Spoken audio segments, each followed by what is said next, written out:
Right. Hi everyone, it's Maydad here from YNV Health and Wellness, where we are all about empowering individuals to strive and become the best versions that they can be and lead an example by creating great legacies. I'm joined by Nadia Barkos from Chill Technology, and tonight's topic we are discussing is mental health. Hi Nadia, thank you for joining me and how are you doing? I'm great. Thanks for having me, Maydad. Oh, it's always great to see you. I heard you've had quite an eventful week there in Adelaide. I did. Yes, I ran a comedy show on Friday night, and all proceeds go to Beyond Blue, which is an advocate for mental health and uh, depression and anxiety. So it was great. Amazing. I heard you had a really good turnout. Even your dad and mum went to watch. Yes, I even got my dad up on stage, and it was my first time hosting as well. So had my little microphone and I was getting everyone up together and we did some dancing and got the diaphragm moving, so it was good. That's so cool. Nadia, I wanted to ask you, considering we're talking about this important topic of mental health, if you could share with us a little bit about what got you to becoming an NLP and an entity coach, and a little bit about what you do with your coaching. Yeah. So essentially I like to work backwards. So from today I've been coaching and mentoring for 15 years, and I actually started out in hypnosis. So I had a fascination with self hypnosis and the power of the mind and that sort of stuff. And so, in between way back then and now, I've actually got my master's in hypnotherapy, NLP. I'm now a master coach in NLP and hypnosis, master coach. Um, Also expanded to clinical hypnotherapy, and also studying psychological science in criminology as well. So um, that if you go a little bit further in my life, I've worked for 25 years now in with technology, and I found that it's not actually a problem with technology, like supporting the people is more important. And it's usually when uh, a client will be frustrated with the computer or there's more going on in their background that has more to do with the issue at hand. And then going further to that, I worked in education, and um, that was for a good time. And I just found that behavioral science was really fascinating. And It's then incredible, isn't it?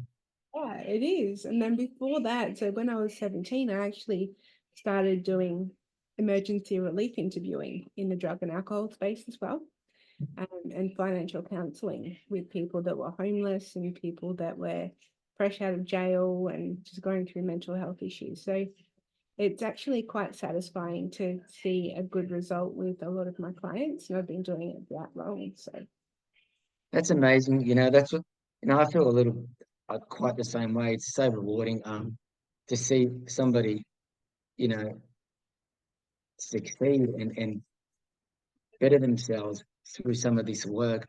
I'm sure you've got a lot of success stories that we're going to, perhaps you can share one or two later on as we get through this session. But since we are discussing the topic of mental health, let us start by looking at some of the statistics because I took a good look on Google and I did some research this week. And perhaps this will give us an understanding of the current situation in the Australian population. Now, the estimated Australian population of 2024 is approximately 26,068,700 people. And of those numbers, in women, that is 13,086,000, and the number of men was 12,982,000. Now, I want I wanted to be able to provide us with some statistics that were put out for men and women, and this data was put out by the Australian Bureau of Statistics, also known as the ABS, and they indicated that approximately 22% of women and about 18% of men experience some form of mental health at some time in their lives. Now, based on these estimates, we can truly see the depths and the magnitudes of this situation. But before we go on, I'd like to perhaps ask you, Nadia, if you could share a little bit about mental health tonight, about mental health, and anything that you'd like to share with your experience in treating clients. Yeah, definitely. So I guess clients are humans, and we as therapists are humans as well. And it's all about our human experience. So essentially, yeah, I've got people yelling at me now. It's like my dog's looking at Okay, me. So my kids here. yeah, essentially, mental health has such a different um definition for so many people in the world as well. So when you say mental health to one person, they have a different picture of what that means. And there's a Mm, lot of people who have the perception of what mental health means to them, and that can be different to what it could mean to somebody else.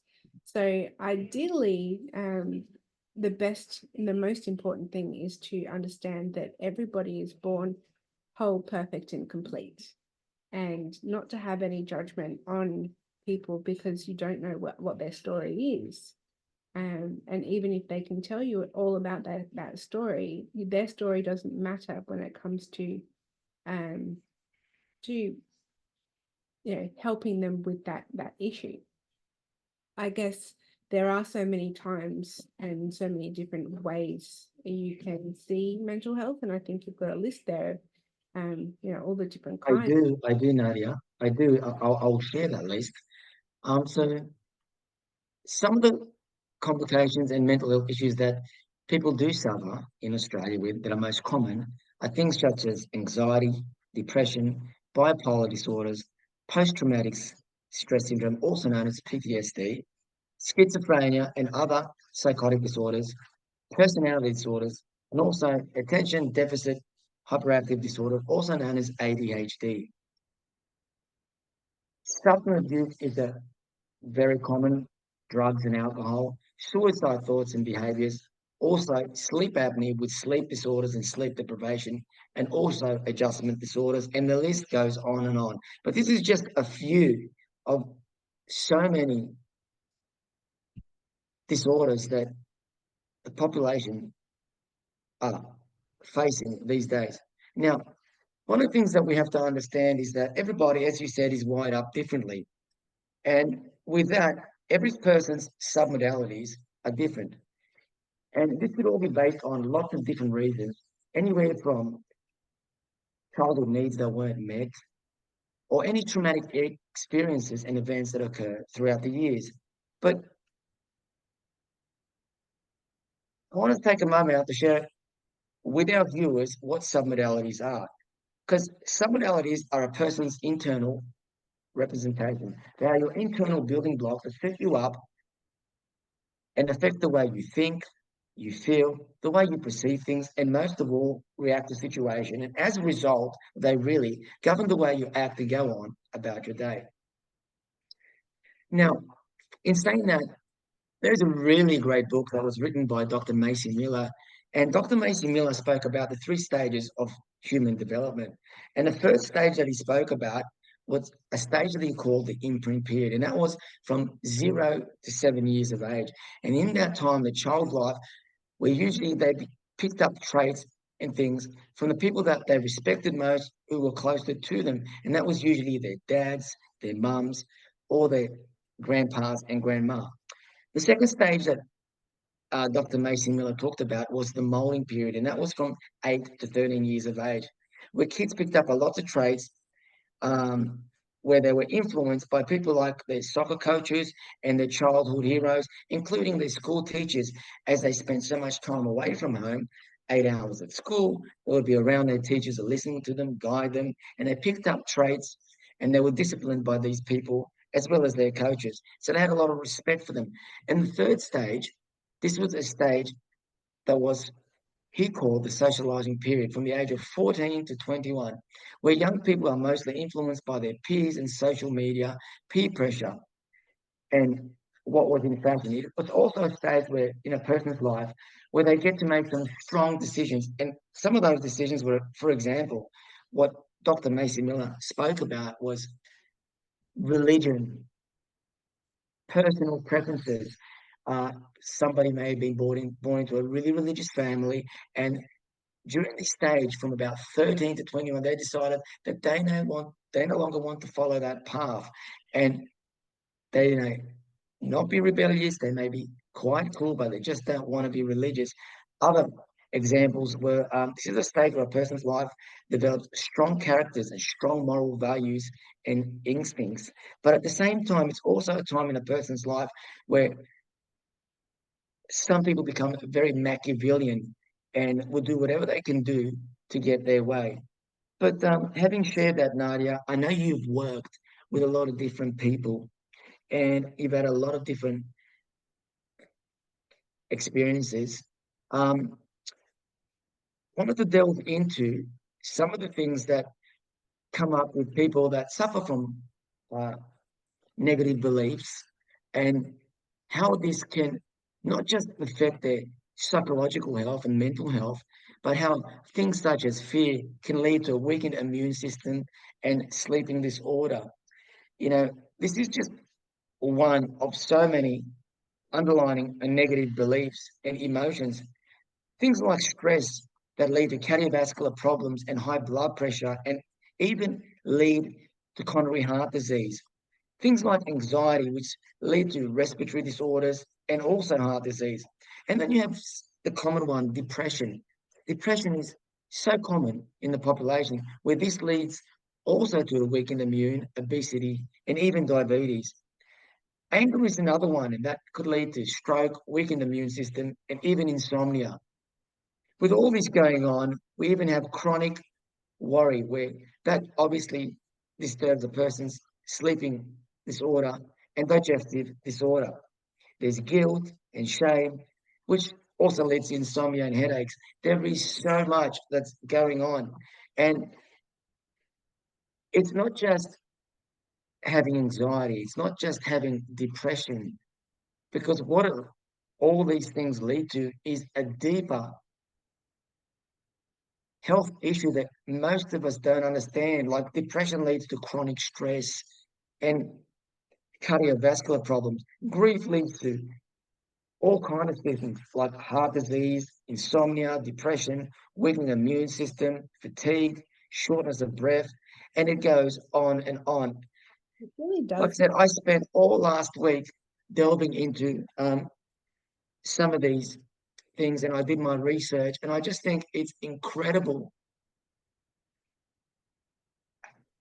what happens to the human body just as a result of just being having a negative emotion, or just people wonder why they get sick, because what happens here is nothing comes in one.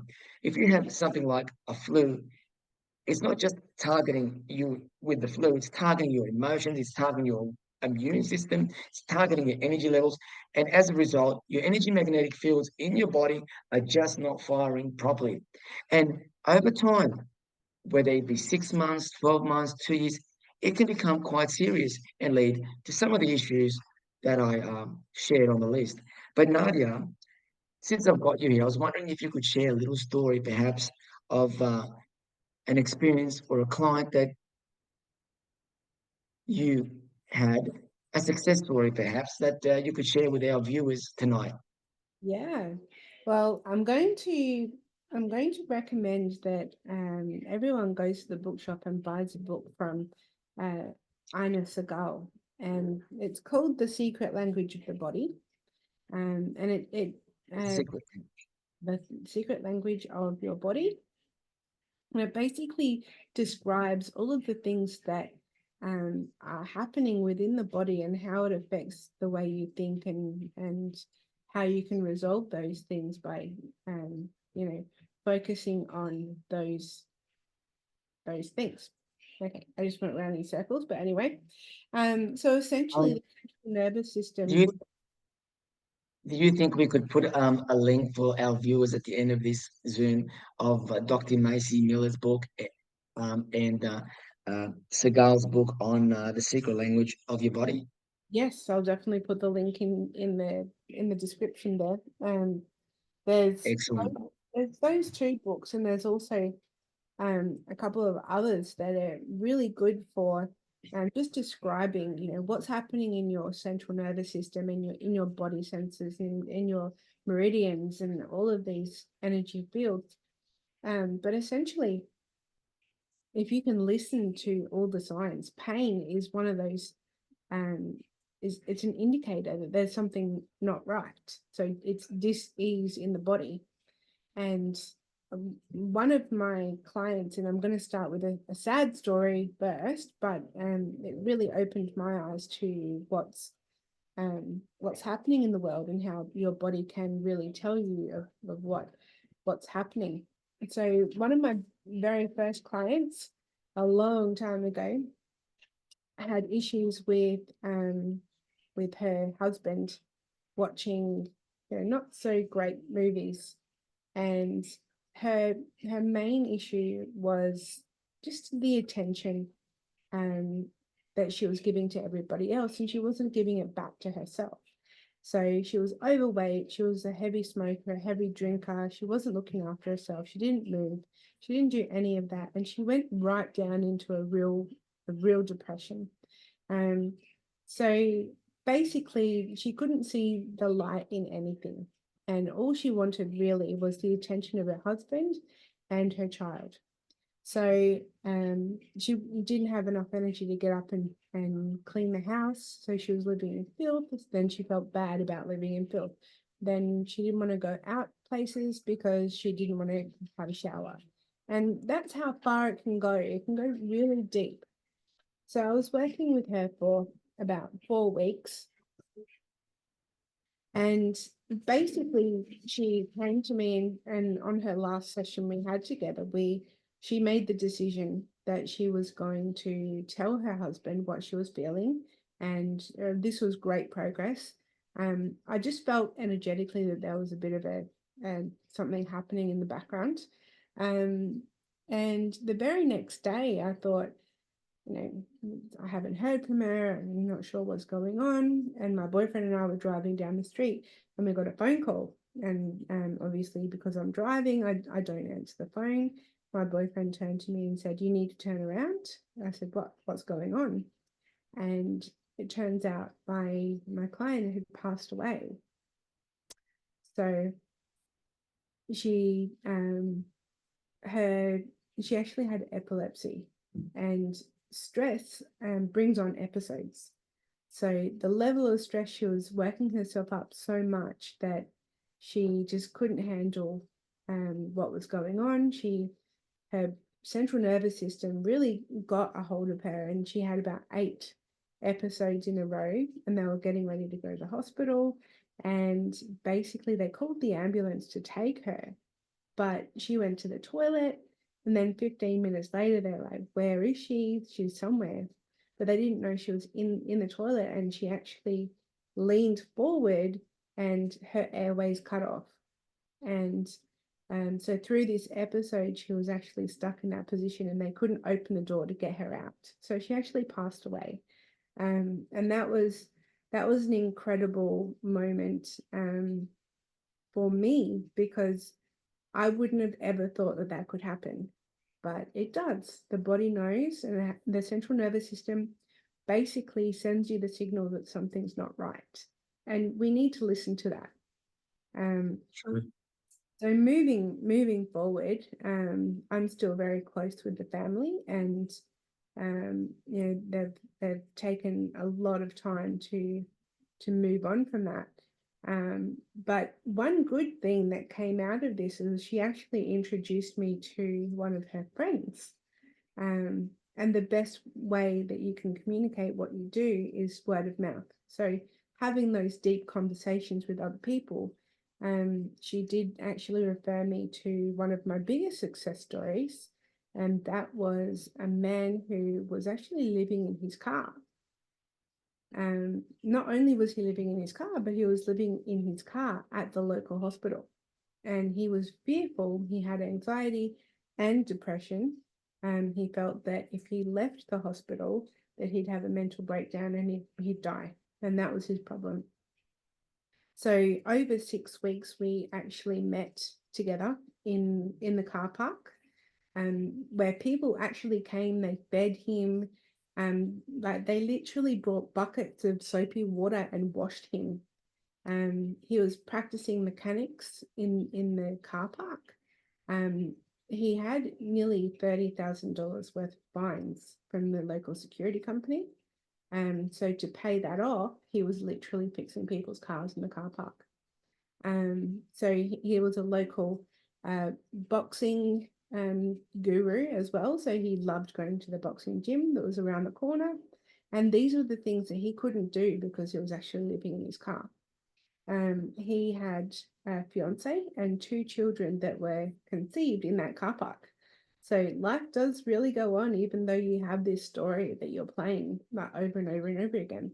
And his story was that he couldn't leave.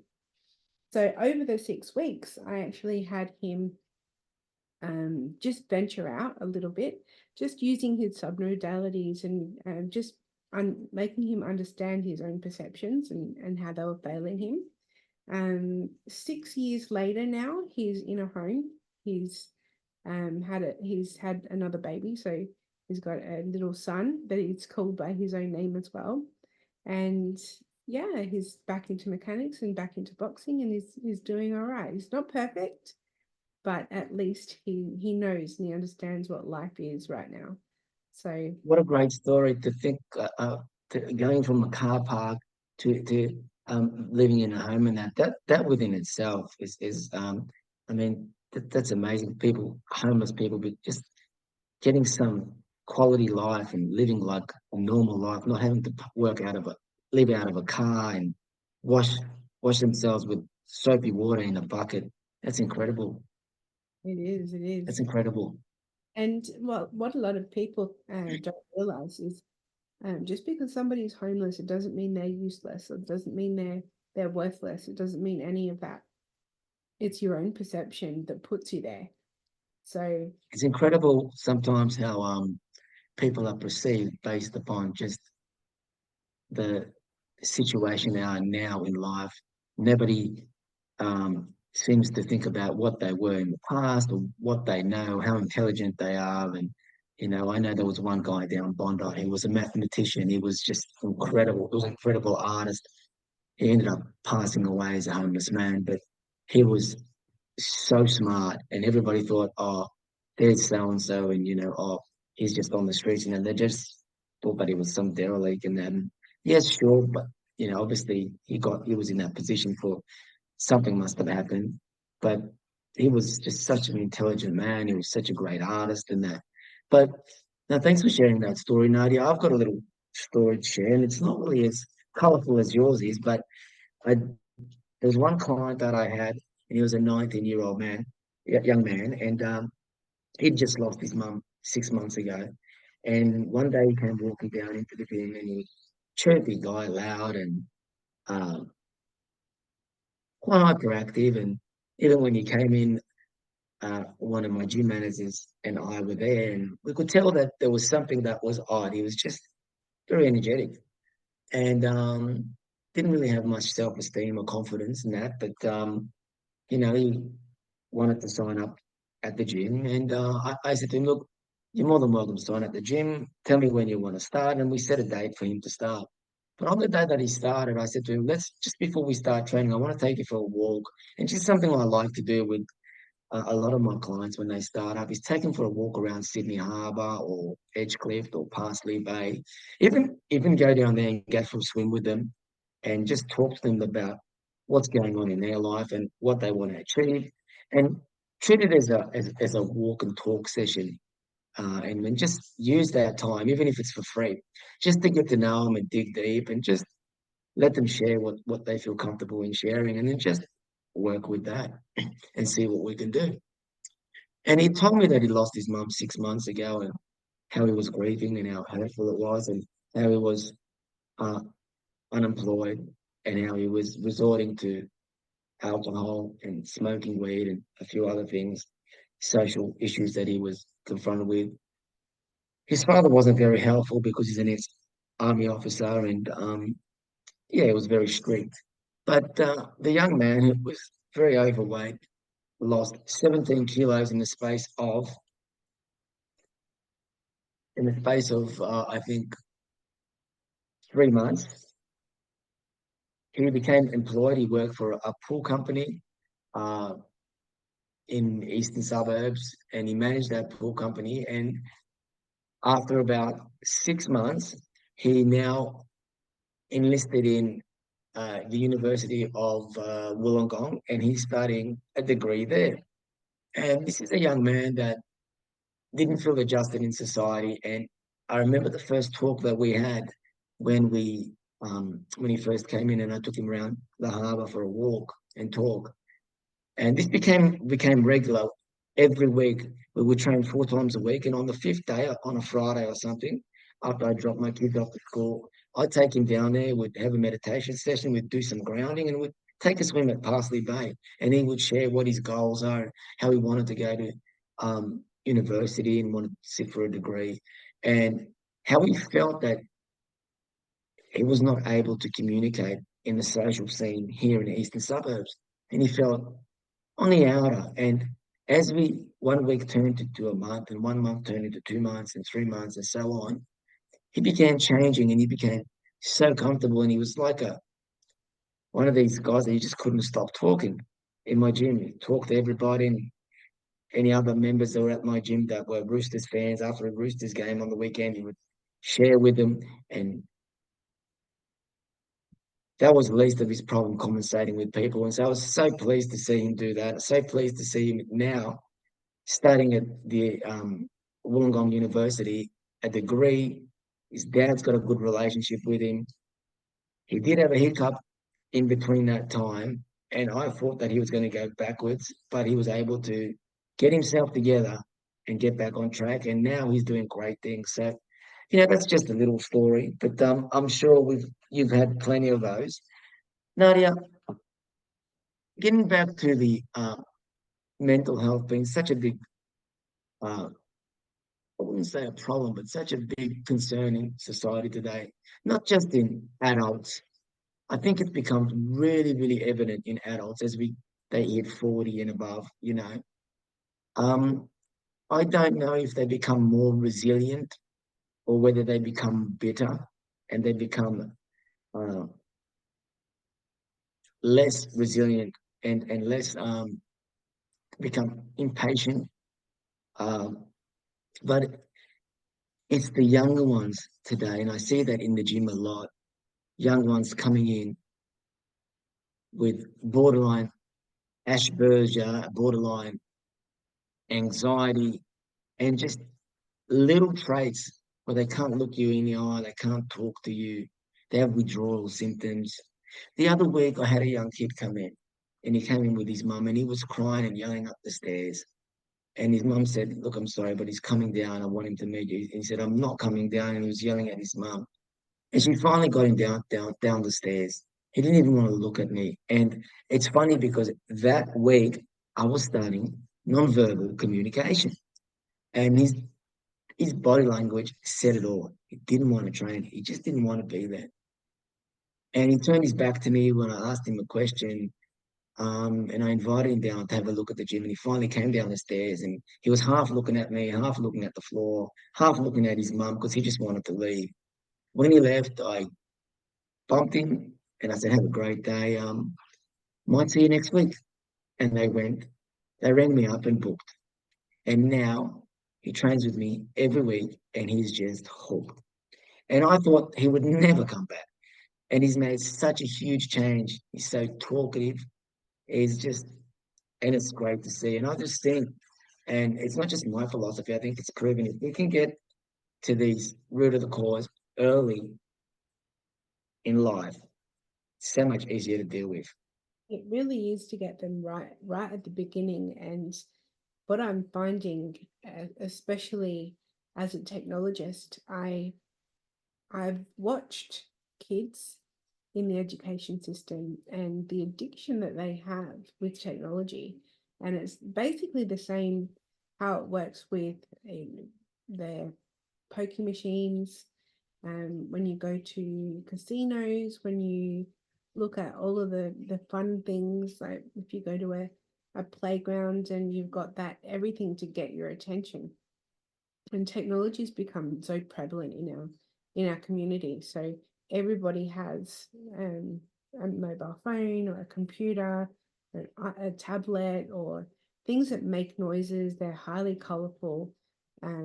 They're all those things are they're very addictive. And if you go to a toy maker, so whether it's in America or whether it's in China, it doesn't matter where it's made, you'll find the psychological reasoning between having the colors and the noises and that sort of stuff. And it's all animalistic, really. So Fascinate the kid, fascinate.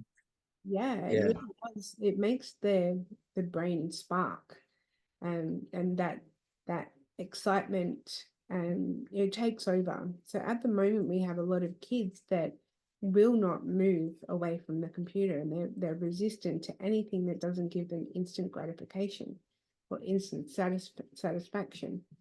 Um, at the moment, we actually have zombies in our kids. We don't have the opportunity to guide them in an active lifestyle, but we need to be the people in their lives to make them good adults. So it's fine to have, an interest in um, technology. Like, it's okay to go to some of the junk food places. It's okay to go out and have some fun, but it's not okay to have it as the only thing. And that Yes, it's very different from the way you and I were brought up. I know that we used to be out in the streets all the time. There was no, the closest thing to the internet and computer at the most was a um little game like Popeye or Donkey Kong. Not even that. Like it was either play touch football, ride the bike, go surfing, play soccer.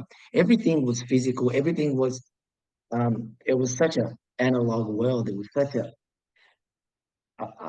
active world, but now people are catching up with friends, playing Minecraft, texting one another 100 times a day, and TikTok and all this other social media. And that, like, don't get me wrong, we all have a business, and we all spend some time of the day marketing our business, talking to people, replying to emails, and doing what we need to do. As it's a sign of the times, and you need to when you're running a business these days, especially in the line of work that we're in. But you can't just let that overtake your life. I think some of the recent studies that I've been doing is looking at energy magnetic fields in the human body and how they affect it. And I was having this discussion with somebody who was saying, I want to get an electric car, and I'm so against it because I don't understand why people would want to have something that has a lithium battery, which is just radiate energy in the same way that a microwave does, etc., that literally x-rays your food. It can't be healthy for you. And all these, if we look back hundreds of years ago, where cavemen and native Indians were connected with the earth, connected with nature, more connected than they are now. And the nutrients, the minerals in the earth were not overturned. They weren't processed. There was no compost. It was a natural land. And they used to walk bare feet. They used to sleep on the ground. And the energy magnetic fields from the ground radiate through that human being and through them. And as time evolved and we went on, sneakers, sneakers were produced and people were wearing sneakers, so they no longer were in contact. We started developing concrete. We had to develop roads and footpaths. And on top of that, people started, with more evolution. Like today, we've got internet and all these blue screens, iPads, TVs, and it's radiating this energy, this electric currents, and that is frying us, that is actually depleting all the positive energy in our own bodies. And as a result, it can't be good for us. no, And it's good for us. And it takes me back to last week and the week before, speaking with Dave Pemberton and Dr. Levi, when, one of the biggest things that we're doing is we're going to bed with TVs on in the room, and we're Terrible. literally going to sleep with our mobile phones in our hands, when one of the biggest things we need to do is sleep, or we need to turn our brains off. And um, all of these electrics, as you said, you want an electric car, you're going to sit in something that's going to microwave you. What's wrong with walking? In the 1970s, not everybody had a car, so everyone was tall and thin. And they're saying now that the average person is obese. Why? Because they're not getting out and they're not doing things. So we are actually in an instant informational world. So we get bad news quickly. Whereas 200 years ago, we would have to ride a horse, or we'd walk, or we'd have to do something. It involved movement, even writing a letter and going somewhere to have it posted, or have somebody go and deliver that information. Whereas now it's basically just an instant message, or get on WhatsApp, or on Facebook, and that Text someone. text someone. Yeah. And at the same time, so it's such a, I find it's such a, well, I'm not saying negative, it's not a great way of communicating. There's no expression. How many times have you sent people a text message and you've said something simple and it's been taken the wrong way because you haven't been able to express it the way you wanted to? But just saying, are you coming over tonight? No, I can't. And they've taken it was like you've let them down, you don't want to see them or something like that, but you've just simply been too busy. Um, but yeah, I just think, yeah, if you can get a chance to talk to the person, ring them, go and see them or whatever. But texting is, if you Yeah, can avoid it, yeah. that's But right. Nadia, look, I always love listening to what you have to share and say. All the experience that you've shared with, and that courses that you've done with NLP, NTT, and all the things that you've done in the past and what you're doing now. I'm just blessed to have you around and share with me. But if we could share with our viewers about our upcoming events, including next week, we've got a special guest coming in. I think it's either uh, what's his name, Simon Mitchell, who's going to be talking about family dysfunctions, or it could be Nikki from the Health Emporium, who's going to be talking about nutrition. Uh, so we'll confirm that in a few days' time. But we do have our upcoming retreats, don't we, Nadia? We do. So we have the amazing Footprints retreat um, Yes. coming up in July, and we've had some really good interest and good feedback about that as well. So it's the 17th, 18th, 19th of July. I got it right this time. And you can learn a lot about your physiology, movement, nutrition. You're running a breathwork session, ice bath. Yes. What else are you running this time? Well, as you said, Dave Pemberton, great bloke. You mentioned two great guys today, um, Dr. Levi and Dave Pemberton. Such good people and so knowledgeable in their field. Um, Dave is the breath coach, and he's going to be doing the breath coaching session, which is amazing. He's got a wealth of knowledge. He teaches the Batico breathing method. He delves into box breathing, nasal breathing, and why it's so important to nasal breathe as opposed to mouth breathe. And once again, all of this orders that come with mouth breathing, um, which is really not the natural way to breathe. We should be nasal breathing. And then we're going to have ice baths. Each participant is going to have a massage. They're going to have human movement classes in yoga, in boxing, in functional training. There will be incredible food, luscious, delicious food from Up South Cafe, from Latina Restaurant. There'll be catered food for us. and we'll be having detoxing smoothies, acai bowls, and as I said before, the climax of this event is there's a lot of team building in this event, but the climax of this event is the last day because clients will be asked to write down a modality or some negative belief that they wish to break through. And they'll be writing it on a karate board. And when they graduate, they will break through that karate board and get to take it home. And now the great thing about it, after the retreat, they will all receive an onboarding call for free, an hour boarding call for free with me, and we will go through anything they need to break through and follow it up if need be.